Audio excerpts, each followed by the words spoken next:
تعال افكرك في 7 ديسمبر سنة 85 وفي سنة 86 ايه اللي حصل.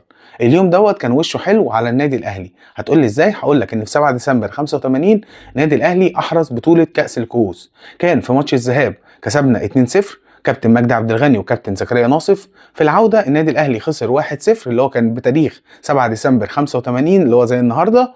وقتها النادي الاهلي كسب طبعا 2-1 في مجموع المباراتين وخد البطولة. وفي كمان في 7 ديسمبر سنة 86 اللي حصل ان برضو كنا في الذهاب برضو على نادي سجارة. احرز النادي الاهلي 3 اهداف.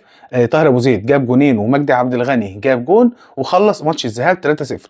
وفي العوده برضو خسرنا بهدفين، يعني مجموع الماتشين 3-2. وبرضو وقتها كان في تاريخ 7 ديسمبر سنه 86 واحرز النادي الاهلي البطوله وقتها بمجموع المباراتين 3-2 واحرز بطوله كاس الكؤوس الافريقيه.